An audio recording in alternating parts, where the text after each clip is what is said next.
오늘의 사연 시작하겠습니다. 늘 사랑 하나면 다른 건 아무것도 필요 없다고 생각하고 살아왔습니다. 제 나이 30이 넘었지만 그래도 그 생각에는 변함이 없었습니다. 친구들이 그런 거 다 개풀 뜯어먹는 소리라고 현실의 벽에 부딪히면 달라질 거라고 해도 전 그냥 나는 나대로 살 거라고 말하던 사람이었습니다. 그만큼 저에게는 경제적인 여유도 있었고 남에게 의존하는 삶이 아닌 주체적인 삶을 살고 싶었거든요. 그래서 어릴 때부터 끊임없이 노력했고 어느 정도 부를 이루었을 때 한 남자를 만나게 되었습니다. 결국 너무나 큰 실수란 걸 늦게 깨달았지만요. 저는 어릴 적부터 애견 미용을 배웠습니다. 동물들을 너무나 좋아하기도 했고 이 분야도 잘만 하면 돈이 될 거라고 생각하고 파고들었습니다. 그렇게 고등학교 졸업 후 몇 년을 매달린 결과 자격증을 따고 경력도 쌓았습니다. 더 큰 곳으로 옮겨 많은 기술들을 익히고 어느 정도 돈도 모았을 즈음 드디어 제 가게를 차렸습니다. 집에서 대학교 등록금이 안 들었으니 하고 싶은 것 할 수 있도록 도와주신다 하였고 저는 그 돈을 가게에 투자한 것이었습니다. 어린 나이에 사장이 되니 처음에는 애로사항이 많았습니다. 세금 문제부터 시작해서 운영하는 것까지 모두 제 힘으로 해야 했기에 시행착오를 겪었죠. 그렇게 몇 년이 지나고 나니 가게는 안정되었고 단골도 많이 늘어나 돈을 좀 벌 수 있었습니다. 정말 정신없이 달려온 제 20대의 보상이었죠. 20대를 지나는 과정에서 여러 남자를 만나봤지만 하나같이 눈에 차는 사람이 없었습니다. 다들 지 잘난 맛에 사는 놈들이고 여자를 은근히 무시하는 그런 놈들이 많았습니다. 하나같이 저와는 가치관이 달랐기 때문에 오래갈 수가 없었죠. 늘 번번이 사랑에 실패하다 보니 아직까진 사랑을 할 때가 아닌가 보다 생각하고 체념하고 살았습니다. 그렇게 20대를 다 보내고 30대가 되었을 때 주머니는 풍족해졌지만 외로움을 느끼기 시작했습니다. 어느 순간 내가 뭘 위해 이렇게 악착같이 일하며 돈을 벌고 있나 하는 생각이 들기 시작하니 너무나 공허했습니다. 그렇게 연애를 해야겠다는 생각을 가진 후에 닥치는 대로 남자를 만났습니다. 클럽도 가보고 소개팅도 해보고 별짓을 다 해보았지만 예전과 마찬가지로 그냥 그놈이 그놈으로 보였습니다. 그래서 나는 누굴 만날 수 없는 건가 체념하고 있던 와중에 친구가 너는 그냥 내가 마음대로 휘두를 수 있는 연하남이 딱이야 라고 말하기에 내가 그런가 생각을 하게 되었습니다. 그러다가 우연히 술집에서 외모가 마음에 드는 연하남을 만났습니다. 그날 그냥 재밌게 놀고 헤어지는 줄 알았는데 다음 달 또 연락이 와서 보고 싶다고 하더군요. 난생 처음 설렘이란 걸 느껴봤습니다. 그렇게 만남을 몇 번 이어가게 되었고 연애를 하게 되었습니다. 정말 대장부 같은 성격에 제가 사랑하는 사람이 생기니 여자인 척도 하고 싶고 치마도 입고 싶고 그렇게 되더군요. 그놈이 회사원이기는 했지만 저와는 벌이 차이가 꽤 많이 나는 편이었고 전 그런 것에 인색하지 않았기에 제가 주로 계산을 하며 데이트를 했습니다. 그러던 어느 날 너랑 결혼하면 행복하겠다. 맨날 맛있는 거 먹고 이 말을 하기에 저도 모르게 결혼하면 되지 했습니다. 그러니 정말 결혼할 마음이 있냐고 묻더군요. 그렇다고 했습니다. 그랬더니 그럼 결혼하자고 하더군요. 말도 안 되는 프로포즈 아닌 프로포즈였지만 기분이 나쁘지는 않았습니다. 그렇게 그 집안의 인사를 드리러 갔습니다. 불행의 시작이었죠. 제가 생각했던 것과는 달리 그놈의 집은 많이 가난했습니다. 해가지고 다니는 건 꽤나 치장을 해서 다니기에 여유가 좀 있는 줄 알았는데 전혀 아니더군요. 그렇지만 상관없었습니다. 전 그냥 남편 될 사람과 잘 살면 되는 거고 시댁의 가난함이 저한테 미칠 영향은 크게 생각하지 못했으니까요. 처음에 저를 보더니 직업이 개털 깎는 거던가 물으셨습니다. 상당히 기분이 좋지 않았지만 그냥 나긋나긋 대답했습니다. 그러고 난 후에는 이제 겨우 다 키워서 사회인 만들어 놓은 애를 데려가 버리면 우리는 어떡하나 하시는 게 아니겠어요. 이건 뭐 약간 상황이 바뀐 느낌이랄까요. 그놈의 여동생도 옆에서 말하더군요. 돈 많다면서요. 왜 과일만 사왔어요? 하는 거 보니 약간 싹수가 노래 보이는 것 같기도 했습니다. 이때 탈출을 했어야 하는 건데 그때는 그냥 사람 하나 보고 가자 싶은 마음이었습니다. 제 눈이 완벽하게 잘못되었다는 것을 알게 된 것은 꽤 오랜 시간이 지난 후였습니다. 저희 부모님은 별로 달가워하시진 않으셨지만 제가 한다면 하는 성격인 걸 아시기에 남편을 그냥 좋게 생각하려고 노력하셨습니다.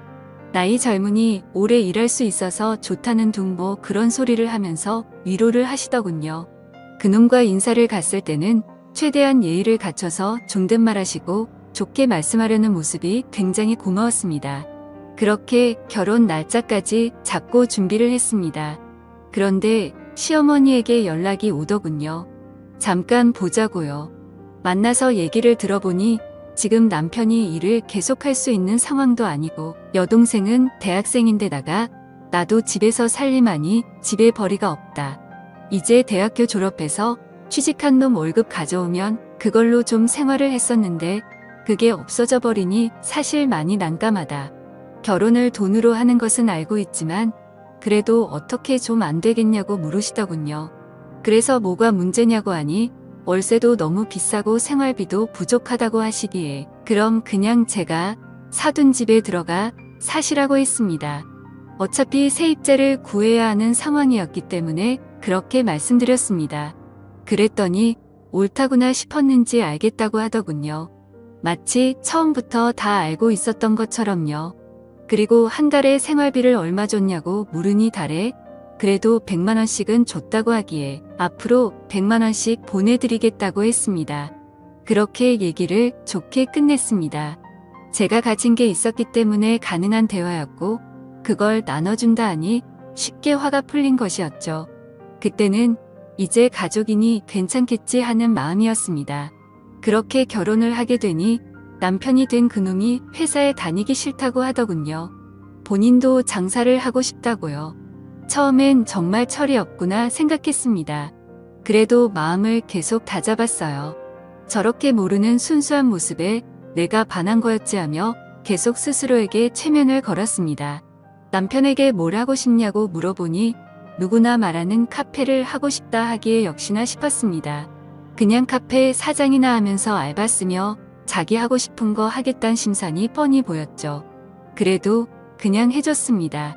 젊은 나이에 뭘 해봐야 어려운 것도 알고 쉽지 않은 것도 알 수 있을 거라고 생각하고요. 그런데 남편은 제가 자리 잡아놓은 샵들이 알아서 잘 굴러가는 줄 알았지. 그 전까지의 제 노력은 생각도 안 하더군요. 그냥 가게 차려놓으면 스스로 돈이 굴러 들어온다고 생각하더라고요. 그렇게 장사를 시작하고 나니 사람이 겉멋이 잔뜩 들어서는 카페 사장이라는 게 정장 입고 다니며 가게에서 그냥 죽치고 앉아있는 게 다였습니다. 그래 망하든 말든 한번 해봐라 싶어서 그냥 가만히 두고 있었죠. 그놈의 동생도 문제였습니다.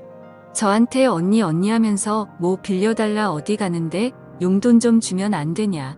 하여튼 제가 부모도 아니고 저한테 그런 부탁을 하기 일쑤였습니다. 시어머니, 시아버지도 마찬가지였고요. 심심하면 제가 있는 샵에 나와서 본인들이 사장이라도 된 것처럼 행동하는데 직원들 보기가 너무나 민망한 상황이 많았습니다. 그래도 그런 것까지는 그냥 그러려니 했습니다. 시간이 지나면 나아질 거라고요. 그러다가 제가 잘못된 선택을 한 결과가 본격적으로 돌아왔습니다. 도도하게 카페를 확장하러 자리를 본다고 간 사람이 그날 들어오지 않았습니다.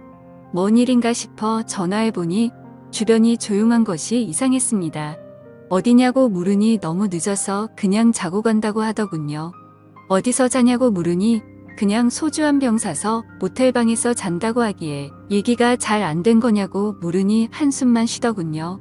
뭐 나름 안 좋은 일이 있나 보다 하고 알겠다고 하고 말았습니다. 그리고 나서 다음날 들어왔는데 직감적으로 뭔가 굉장히 안 좋은 쪽이 발동했습니다. 그래서 그냥 조용히 주차장으로 내려가 블랙박스 확인했습니다. 소리 녹화가 다 되어 있는데 혼자가 아니더군요. 여럿인 것 같았는데 그 중에서 아가씨 목소리도 들렸습니다. 차 좋다 어쩌다 하면서 지들끼리 노래 부르고 아주 난리가 난 상황이었습니다. 그러다 전화벨 울리고 음악 끄고 다들 조용하기에 아내가 이때 전화했구나 생각이 들었습니다. 보아하니 그놈과 아가씨와 친구들과 바다로 놀러 간 것이었습니다. 도대체 이놈의 집안은 나를 어떻게 생각하기에 남매가 이딴 행동을 하나 싶어서 화가 났습니다. 그리고 나서 바로 하지 않고 지켜봤습니다. 어떻게 하나 싶어서요. 제가 많이 둔한 여자라고 생각했던 모양입니다. 차에 블랙박스라는 존재를 아예 생각도 안 하고 있는 것 같고요. 저는 며칠 동안 계속 블랙박스 확인했습니다. 남매끼리 아주 잘 놀더군요. 그냥 저를 호구로 생각하고 언니한테 용돈 달라 할까? 나도 차 사달라 할까? 뭐 이런 대화를 서슴없이 하고 그놈은 그 소리 듣고 그래 보던지 하는 게 그냥 영락없이 철없는 두 남매의 대화였습니다. 내가 이런 놈이랑 결혼한 건가? 그때서야 조금씩 감이 오더군요. 콩깍지라는 것이 벗겨지기 시작했습니다. 그러다가 등신처럼 모텔 입구의 커튼 자국까지 차에 남기고 들어온 것을 보고는 도저히 이 정신 나간 것들을 가만둘 수가 없어서 계획을 세웠습니다. 일단 그렇게도 명의를 바꿔달라던 시댁이 살고 있는 집 그럴까도 생각했지만 혹시나 몰라서 아직 안 해주고 있었는데 천만다행이었어요. 그냥 세입자 찾았습니다. 방을 직접 볼 수 있게 해주지 못하니 세입자가 잘 구해지진 않았지만 싼 가격으로 해주니 몇 주 만에 세입자를 구했습니다. 그리고 이사 하루 전날 시댁에 전화해서 내일 당장 짐 빼라고 했습니다. 무슨 일인지 어리둥절한 시어머니가 무슨 소리냐고 하에 그냥 짐 빼면 된다고 하고 끊었습니다. 그놈한테는 이혼하자고 했습니다. 이제 더 필요 없다고요. 그러자 남편은 도대체 무슨 소리냐고 왜 그러냐고 하기에 내 입으로 말하기 싫으니 잘못이 있다고 생각하면 그냥 짐 싸들고 꺼지라고 했습니다. 그러니 머뭇머뭇거리더군요. 무엇 때문인지 진짜 모르겠다고요. 그래서 여태 잘못한 거 하나도 없니? 묻으니 진짜 없다고 펄쩍 뛰기에 그냥 블랙박스 녹음한 게 틀어졌습니다. 그러자 남편은 그날은 그냥 정말 그럴 생각 없었는데 동생이 바람 쐬고 싶다 해서 간 거라고 하더군요. 그럼 동생이랑만 가면 되지 친구는 왜 데리고 가냐에는 왜 데리고 가냐. 도대체 받아가야 할 이유가 뭐가 있고 나를 왜 속여야 하냐고 하니 알면 허락 안 해줄까봐 그랬다고 하기에 이뿐만 아니고 더 틀어줄까 묻으니 됐다고 하더군요. 더는 됐으니 그냥 꺼지라고 했습니다. 꼴도 보기 싫다고요. 제가 무서운 표정으로 그러니 본인도 쫄았는지 나가더군요. 그리고 다음날 시댁 사람들 다 제 집에 찾아와서 도대체 이런 경우가 어딨냐고 난리가 났습니다. 그 사람들이 당장 짐 안 빼면 신고한다. 그러자 짐을 옮기긴 했는데 도대체 짐 놔둘 곳이 없다며 난리치기에 그건 알아서 하시라 했습니다. 대충 상황을 그놈에게 들어서 알고 있는지 시어머니가 애들이 잘못한 걸 왜 어른들한테 화풀이를 하냐고 난리치기에 이제 남의 건데 집을 줄 수는 없지 않냐 하니 이 일로 이혼을 하냐고 성을 내셨습니다. 너무 황당해서 이 말이라나 싶더군요. 남자가 딴 여자랑 자고 다니고 개념도 없이 시누이랑 술 처먹고 잠자고 오는데 이깟 일이라뇨. 하니 어려서 그냥 실수한 거라고 자꾸 궁색하게 말씀하시기에 이혼할 거니까 그냥 나가달라고 했습니다. 그러니 시어머니가 눈이 뒤집혔는지 개털 깎는 나이도 많은 게 젊은 남자랑 살려고 해놓고 이 정도 일도 감당 못할 거면 뭐하러 결혼했냐고 역성을 내셨어요. 저도 열받아 정말 어디서 저런 게 나왔나 했더니 가정교육이 틀렸네요 했더니 제 머리채를 잡으시더군요. 저도 지지 않고 몸싸움을 하다가 옆집에 계신 분이 소란스러웠는지 신고를 했고 경찰이 와서 마무리되었습니다. 진짜 너무나 황당하고 거지 같은 집안이었습니다. 제가 뭐하러 이혼할 남자의 부모까지 책임을 져야 합니까? 그리고 나서 그놈이 가진 거 다 뺏었습니다. 차며 가게며 카드며 그냥 다 뺏고 짐 싸서 앞에 뒀습니다. 옷들은 저에게도 쓸모없으니 그냥 줬습니다. 비싼 건데 팔아서 원룸이라도 구하라고요. 그리고 서류 준비해서 도장 찍으라 하니 위자료 수리하기에 진짜 이놈이 어려서 아무것도 모르는 애구나 싶더군요. 내가 잘못해서 이혼 사유가 있는데 무슨 위자료를 요구하냐 자꾸 헛소리하면 그냥 얼굴 볼 필요 없이 소송 건다고 하니 또 쫄아서는 알겠다고 하더군요. 그냥 저는 남자가 아닌 애를 데리고 산 것이었습니다. 처음엔 그냥 외모가 제 스타일이라 끌렸던 거고 늘 마음에 차지 않던 남자지 잘난 맛에 사는 남자들만 보다가 너무 철없이 순진한 모습이 좋아서 만나게 돼서 결혼까지 한 것인데 그냥 그렇고 그런 놈이 될까는 과정일 뿐이었던 거죠. 나이 먹으면 이놈도 다 똑같아질 놈이었는데 말이죠. 지금 뭐 어디서 작은 방이라도 구해서 내 식구 손 붙들고 살고 있겠죠. 관심 없습니다. 이제 남이라 볼 사이도 아니고요. 그냥 더러운 추억으로 남았을 뿐입니다. 차마 제 부모님한테는 민망해서 얘기를 못하고 그냥 성격 차이가 너무 나서 헤어졌다고 했습니다. 마음 아파하셨지만 제 선택이니 존중해 주신다고 했고요. 정말 콩깍지라는 게 무섭습니다. 충분히 만나보고 결정해도 늦지 않은 결혼 외롭다는 이유로 서두를 필요가 없었음을 이제서야 알게 되네요.